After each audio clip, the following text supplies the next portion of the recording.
Much as we know we're sort of increasingly working with AI that's super intelligent, and so don't get me wrong, I'm not saying it's not capable of getting past your interview process, but what I am saying is that it tends to sort of gravitate towards like the median answer to things. And so frankly, something that has a median answer to your questions probably shouldn't be getting through your interview process if your interview process is actually a reflection of a great company. So again, this doesn't solve the pipeline issue. You still have the issue of candidates getting in front of you before like real human being candidates do, which is a big operational pain. But if you're getting, again, like sort of basically generic AI all the way to the end of your interview process and hiring them, you probably also want to be thinking about, well, are we really showing up in our interview process the way we want to? This is 10X Recruiting, a podcast from Metaview. Let's get after it. What's up, everybody? Welcome back to another episode of 10X Recruiting, brought to you by Metaview. Per usual, we have Metaview's CEO, Siadhal. What's up, man? What's up? I'm good. How you doing? I'm doing great, man. It's springtime. Like weather's turning, things are nice. You're in San Francisco. I'll see you later this week. I'm excited for that. Yeah, looking forward to it. Okay, so we're going to do something a little bit different today is talk about something topical that just keeps coming up. And today's episode is going to be around like fake candidates and fake job seekers. So I want to set the scene for people, and I'm going to talk about this article that came out first, and then we can dive more into like what I've been hearing. So the article is from CNBC. We'll link it in the show notes. It's called Fake Job Seekers Use AI to Interview for Remote Jobs. Now, that doesn't sound like that interesting. Like everyone's kind of been talking about this thing. But in the article, I think the high level bullets are wild. So obviously, like people are using AI to essentially fake as if they were a candidate. It's increasingly growing. So according to a study, they're estimating that by 2028, 1 in 4 candidates across the world will be fake. Obviously, like if you do hire one of these people, like what that can mean for your business, specifically from like an extortion standpoint, like are they taking information and using that somewhere else? Are they like stealing candidate data? Stuff like that. Like stuff like that is very real. We know that. Then it talked about like some of the potential issues here. So like one is around this like North Korean cyber infiltration. So they think that North Korea might be like one of the primary drivers, but also could include countries like Russia, China, Malaysia, even South Korea. And then it sounds like now companies are starting to fight back because like there's just a lot going on here that's hurting their own experience. So like recruiters are wasting time. And I think more importantly, candidates who apply via the ATS are getting pushed down in the ATS. And so it's really hard to decipher like who is real and who is not real just based off of the resume and the LinkedIn profile because the deepfakes are getting better. So Siadhal, like you guys work with thousands of companies. Is this coming up? Are you guys hearing about fake candidates in the interview process? Yes, we've been hearing about it. I'd say like more of a trickle, like up in maybe over the last sort of 2 to 3 months. And I think people will talk about it in two ways. One is, and to be honest, in some cases, very early, when I maybe cast my mind back 3 or 4 months ago, we thought it was that, oh, okay, this is like one person thinking this might be a thing, but actually this is a little bit overblown. It's not really that big a deal. But now it's become a little bit more common. And there's 2 sort of ways that they mean it. One is not necessarily like an AI avatar, but just a person turning up for the interview who is not the person who ends up turning up to do the job, at the next, when they hire them in a few weeks' time. And then the other is increasingly now this actual AI avatar. So yeah, it's coming up, and I'm talking about, our customers really span the gamut, but I'm talking about, large organizations with sophisticated processes who, I can understand nefarious reasons for folks wanting to get into and, join those companies in some way.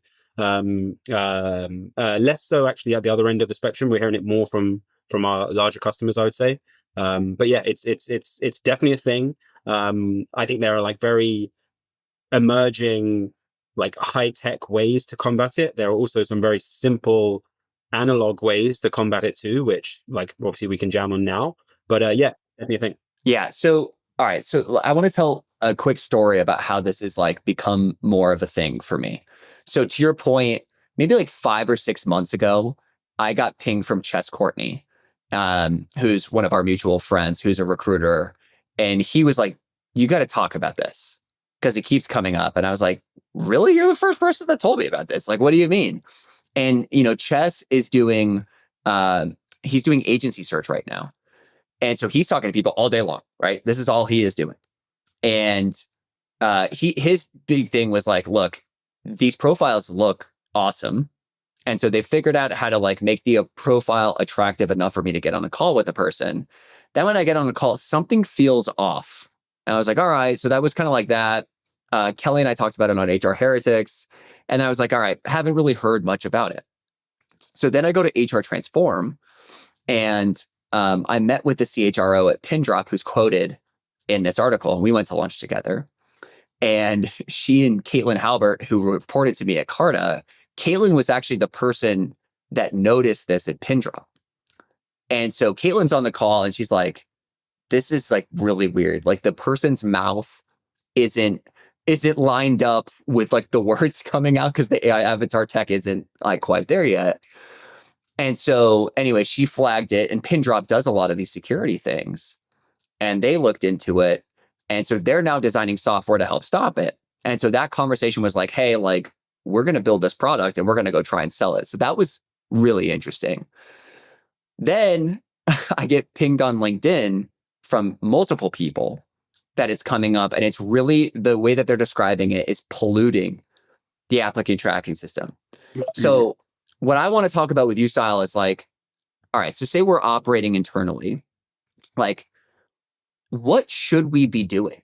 Like, what are things that recruiting teams can be thinking about to combat this issue of fake candidates? Maybe let's start at the bottom of the funnel, because I think like fake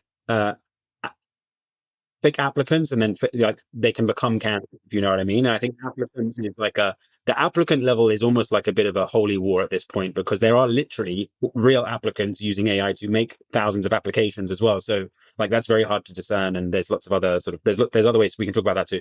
So at the candidate level, there's like super analog things. The most basic, obviously, is okay, well, we're going to do more in-person interviewing as part of our cycle. Yeah. Obviously for a remote first company, that's not an option, but for, it obviously it is a little bit of a for folks who do have at least an in-person stage, it is a bit of a like, maybe, hey, don't worry too much about this thing, right? Because they can't, much as they might pollute your funnel, at some point people are going to realize there's no point because I can't go and speak, I can't get past the final boss. So that is one, but people are thinking about doing more in-person interviews for sure. The other is you can take some very basic steps during a call. I think this depends on the type of candidate, to be honest, the type of candidate you suppose this person is, which is, funnily enough, the AI is, much as you're saying it's not perfect, fundamentally it's being trained on face and mouth movement primarily. And as you can see, even in us on this call right now, you can see then more than just my face and mouth. And in fact, I wasn't even doing it on purpose, but I was sort of gesticulating with my hand during that. And that's like not something that these things tend to do. And so you can actually, again, this is, people aren't doing this right now. So I don't want to sort of come out and say, hey, you should do this thing, because it might be a bit weird. But if you ask that candidate to look to their left and look to their right, the AI avatar would not do a good job at this, essentially. So there, again, if in a world where this becomes actually something we want to proactively guard against, now this is not a panacea, right? Soon enough, the AI will be able to do that as well. But there are, in this sort of arms race of trying to sort of get on top of this, that is definitely something you can do. Now, both solutions I've proposed so far do not, again, feel like the solution we need, right? We need something a little bit more more intuitive, more human maybe than like asking potentially real people to come into the office unnecessarily or look to the left and right before you start having a conversation with them. But they are still, like, in a world where it's actually becoming a large problem, that AI has this sort of weird incapability to do those things. So that's definitely one. I mean, I do think there's something to be said here for this is, funnily enough, loosely connected to another thing that is coming up a lot, and definitely came up a lot at Transform as well, which is just this general like trend towards like getting a bit more real about your culture and having like a bit less of a vanilla interview process. Much as we know we're sort of increasingly working with AI that's a super intelligence, and so don't get me wrong, I'm not saying it's not capable of getting past your interview process, but what I am saying is that it tends to sort of gravitate towards like the median answer to things. And so frankly, something that has a median answer to your questions probably shouldn't be getting through your interview process if your interview process is actually a reflection of what a of a great company. So again, this doesn't solve the pipeline issue. You still have the issue of candidates getting in front of you before like real human being candidates do, which is a big operational pain. But if you're getting again like sort of basically generic AI all the way to the end of your interview process and hiring them, you probably also want to be thinking about, well, are we really showing up in our interview process the way we want to? Yeah. So I like your framework of thinking about it at the candidate the applicant level versus the candidate level. And actually, like, I think the first thing I would do is I would sit my entire team down and I would make this like every 6 to 8 weeks, we're going to talk about this topic. We're going to bring it up in the team level to make sure like, and just to discuss like what we're seeing and what we're learning. Because one of the core points here is the problem we're facing today will likely be different than the problem we're facing in the next 3 to 6 months.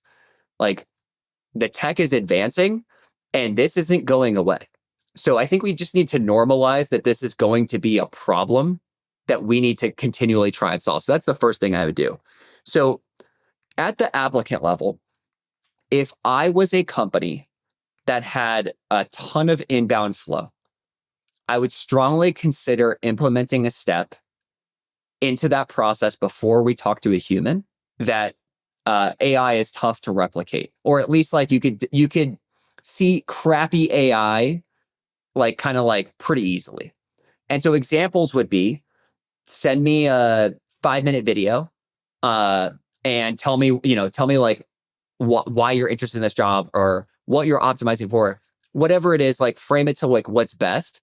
I think what's really important if you add steps like this and add friction into your process, the thing you need to do is you need to clearly articulate to candidates why you're doing it and what is the benefit to them.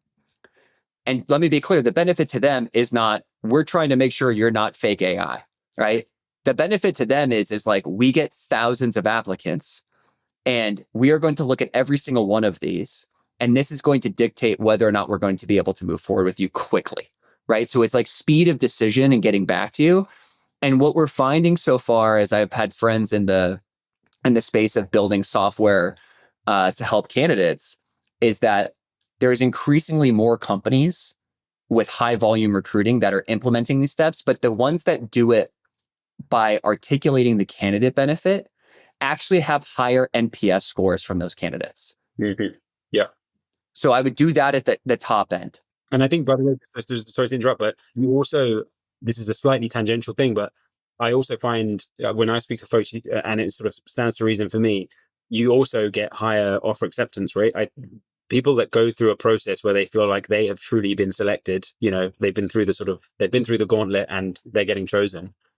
You want to be part of that tribe that you feel like you've really earned your spot into, as opposed to like a lighter process where, yeah, fine, it was decided based on the resume. Yeah. Candidate experience 101 though, is you have to explain why your process is the way that it is. Mm-hmm. Like, yeah, so that's the thing is like, I think if you're adding steps or even changing steps, those are things that you need to be able to clearly articulate to candidates. So that's thing one at the applicant level. I think thing two is like, you start getting on the phone. Sadly, I just think recruiters, you're going to have to be on the front line of this. Like you're going to have to like start to look more closely when you interact with people for some of these red flags.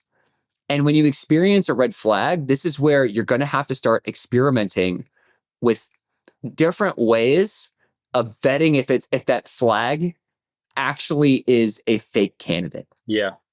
Right? You just had a great example of this, Siadhal, right? Which is like, I'm talking with my hands right now. Yeah. Right? And so it may seem like literally saying something like, hey, this may seem awkward, but can you just like lift your hands up and look to the left or right? Because we've been getting a lot of AI candidates and I want to make like, I'm enjoying this conversation, but I just want to make sure it's real. Yeah. Yeah. As you're going through this, I'm thinking yes, but I'm also thinking it feels like there's going to be, so deepfakes are going to be a thing. It's going to be like a part of, like, we're all going to become very conscious that you can't believe everything you see and that society is going to find a solve for this. And I wonder in this case, if you like track the incentive, like usually to get a candidate in my pipeline, there's someone who's benefiting from that. either it's like the jobs board company that is like getting paid in some way. So if that jobs board company is sending me candidates that actually end up being AIs, like they should feel the pain of that. And once they start to feel the pain of that, they'll think about how to solve that. Or if it's a recruiter, if I'm working with an external recruiter and they send me a candidate that ends up being an AI, they will definitely hear about it. They will avoid that mistake again. So I'm just trying to think through what's like, if you just follow the incentive path for this, like where is the solution? And I wonder if we're just going to get to a point where, just as, it's expected that I verify my identity to do certain, you know, financial transactions or something like this. Totally. Is the inevitability? But the reason I'm saying it is because I'm not saying people shouldn't take these actions in the meantime. I'm just saying I feel like this is going to be such a prominent problem in so many things, even beyond recruiting, that actually there's probably going to be a more sort of robust, centralized solution, which I think includes essentially putting barriers that we have to then make like as friction free as possible for the right people, but putting barriers before like getting into pipelines of any description. The challenge, if you're so think if you're LinkedIn, right? Like LinkedIn's not making a killing from their job placements, right? It's like a product that they add. So like maybe they think about it, but then think about the applicant tracking systems, right? Of which like Metaview has many of these partnerships. They have so many things they need to build already, right? Like, does this climb, like if you're a founder at one of these companies, like does it climb to the top of your list? And then like, I mean, even I have you right now, so I can just ask you like, okay, Siadhal, like you're recording all these interviews, right?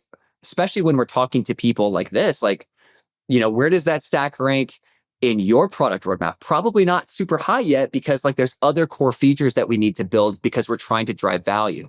So I'm with you on the long term, but I'm also skeptical. Like I think the pain is going to become much more acute before companies like you start to solve it, because you have other things in your roadmap that you're already trying to build based off of customer feedback. Yeah, yeah. I mean, we're taking this feedback seriously, I would say. But yeah, I guess like, is it drop what you're doing and like solve this problem? Given there are these, as I mentioned, these like quite human analog solutions, and it is quite rare still. Um, Although to be fair, one of our customers has said that they reckon it's about 5% of the. I need to check if it's applicants or actual candidates they speak to. I've got to believe it's applicants as opposed to candidates they speak to, but maybe I'll double check with them what they meant. So it's like, this is, to be clear, this is a very large company. So you're talking about thousands of applications at the very least. So I don't, I do think it's a real problem that deserves to. But yeah, I think maybe what you'll get is, unfortunately, situations like we had here, where obviously we talked about this a little bit beforehand, but this is legitimately us jamming on this topic, and you've helped me sort of like traverse the idea maze a little bit, and then realize, what, this is just going to be a problem for everything. It's not super recruiting specific. Actually, it might be on the front lines right now, and that's why maybe the people on the front lines, i.e. the recruiters, need to do something about it. But it feels like there's going to be like a more elegant solution somewhere down the line. But yeah, one of our customers, funny enough, is they do a lot of almost like asynchronous interviewing. So because they have an asynchronous culture, they also let people interview in an asynchronous way, which basically means like have a conversation with someone over, like in their case, over Slack. And that's what forced them to, that's what made them raise it, because they're like, oh, we're totally screwed. We can't do this anymore, because like people are just totally, it's so easy to fake, basically. So again, I think there are these pointy sort of like these pointy needles. I do think if you can find like interesting solutions, even at our level, I think it is like, and we definitely care about it. Yeah, the one that's coming up for me right now is like I think it's called Persona, but there's a couple of different competitors. But anytime I have to do like bank account information, or like something with the government, like I have to like get my phone out. They like take a picture of my face. I have to like turn it left and right. I have to get my ID out. I have to like smile and take a picture with my ID. I actually wonder if like later in the process, once they're a candidate, once we've like started to lean in, maybe after a first or a second round, if this isn't something companies start, especially larger companies, because look, corporate espionage is going to be a very real problem for companies as they scale. And so if you're at a scaled company, that's got to be something that you're thinking about. So yeah. I'm wondering if that's going to be part of like the way people think about this. One orthogonal topic for you. This one just came up. I went to the Sapphire People Leader Retreat 2 weeks ago, and I had a chief people officer come up and say like, "Hey, like people are talking about this fake candidate thing. Like I heard your episode on that." Um, she's like, "The thing that happened to us is that we had people impersonating the company. Have you heard about Yeah. this?" I've seen it come up. It's not like something I hear a bunch, but I've seen people mention. I see a lot of people put, not a lot of people, but people post on LinkedIn. Hey, if you get a reach out from a recruiter and they say XYZ, that's not us. Don't do it. So yeah, that's not uncommon. So this is how this person told the story to me. They get pinged from somebody and they're like, "Hey, I just got an offer from you guys, but it felt off. Like, is this real?" And she was like, "What? No? Like, who are you?" Like, and so, anyways, come to find out, this deep fake company had extended 6 offers on, like, as if they were that company. And the reason that they're doing it is to get the candidate's bank account information and social security number. So in this situation, they actually ended up hiring like a couple of these 6 people, which is like, you would never expect that. Like that was like a wild. People are buying this deepfake company because they've got a bloody good hit rate. Yeah, I was like, what? But so the thing that's coming up for me right now is, look, we're all getting these messages now, like kind of like I get them literally on a daily basis. Like I have one today. It's like, oh, Coinbase password reset. It's clearly not Coinbase. And so I just think that this is going to be a normal part of the way that we think about problems. This is going to be a normal problem that is consistently coming up. And so when I have regular problems within a business, I need to be talking about them all the time, right? And so you need to be creating space for people to be sharing what's going on internally. You need to be talking to your homies outside of the company to see if they've dealt with it, to see how they're thinking about it, to be talking to companies that are later stage with you than you, because they're going to be the bigger target. But I think we're entering this whole new world right now, Siadhal, to where it's like, I don't know if we're quite prepared for the level of severity that's coming in the next few months. To be honest, I've been spending a little bit of this time thinking, okay, what solutions would I actually, if this was like, we're not hiring at the scale where this is a massive problem for us, but like, I feel like this could just be, I feel like this could blow over. Actually, now I'm thinking about it. Like, really? You have an application, you give us your LinkedIn, you give us a LinkedIn profile as part of this. And we just expect, and if you don't have a LinkedIn profile, you're going to be lower down the list. Like, it's too bad. And, you kick off, one of these operator or Manus type things and say, you give it a bunch of criteria for what looks like a valid LinkedIn profile. If it's only existed for like 3 months, it's probably not. But all of this data is accessible. So I feel like, with things like this, frankly, where people talk about it as a problem, you get like some smart people who solve it in like a hack day weekend. Like I don't know. I feel like this is like a hole that maybe can be plugged easier than we think. I could be being super naive on that, but yeah, like I can imagine recruiters are going to be more protective of their calendar, so they'll go and start to check. Well, who is this person on LinkedIn? Let me check them out. Okay, this is a bit suspicious. They do that 10 times in a row. They're like, you know what? I'm just going to build an agent to go and do this for me every single time someone gets on my calendar, and then I don't have to do. So I think like the solutions sort of emerge. Like as you sort of hone down on the problem, you realize there's just some like human activity I'm going to do, and therefore I can now get an agent to do it for me, and then that's interesting.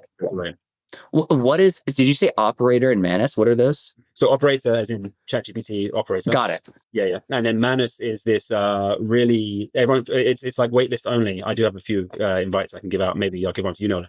But it's a Chinese company that has launched this like almost like deep research equivalent, except it's sort of, I don't know, like on steroids, where you can ask it to sort of work on let's say a report or a document, and again, just like with very high level instructions, it will go and like create like a whole plan and a bunch of documents for you. It's like a an agentic reasoning AI, similar to what you might get out of deep research on ChatGPT, but it's captured a lot of fanfare because it seems to be doing it really well. Got it. And then did you mention something around being able to check out the LinkedIn history? Like that actually feels like a legit solve of like, when did this person create their LinkedIn profile? Like, is there a tool that you can actually see that today? Well, I don't know for sure actually on that particular data point, but for sure you can go to LinkedIn profiles and think, hey, this is a bit weird. They've got like 5 connections and, Exactly. Yeah. That's a good, more yep. than 2 weeks ago. I don't know if the piece of metadata of when the account was created is there, but there's like a bunch of other clues you can pick up. Yeah. That's really interesting. I mean, here's the thing is like, we're entering this new world now to where like, we're earning the right to solve these problems, to your point. Yeah. And so I just think it's going to become more of a thread for people. So here's my ask to the audience is, one, are you guys going through this? Like, let us know. Ping me, put it in the comments. And then 2, how big of a problem is it? Right? Because like, it feels like this is like one of those sound bites that I thought would kind of just like go away, that has now continued to come up and is coming up with more frequency. Yeah. And let us know solutions, right? Like, I mean, we've like a couple here, but I reckon there's probably folks out there who find others. The one like weird like thing to think about with this is, okay, so there's a bunch of this that is probably legitimately bad actors, like people trying to infiltrate companies or whatever it might be. But we're probably also not that far away from a world where a smart candidate literally thinks, oh, for the recruiter screen, I'm just going to send my AI agent to that. I think that it can probably handle it. And I'm going to do 20 of them like today and see which ones I get through to the second round on. And like, yeah, we probably won't be happy with that because that wasn't the sort of the social contract we had for this recruiter screen. But at some point, we may well get to the point where we are okay with that. Like, as a way to get more information about you, if this is like a verified likeness or avatar for you, then yeah, I'm happy to like get some data from it. So I think it'll be interesting to see like where does fraud and like legitimate use of AI by someone who's being showing initiative and trying to get a role, like there'll be conflict between those two things as well. That's an amazing reframe, which is like, okay, if this is now part of the new world, like how do we actually leverage it to make work better? Yeah. For everybody, for the candidate and for the recruiter and for the interviewers and hiring manager. Totally. All right. Well, we'll see. Let us know in the comments. Thanks all. See ya.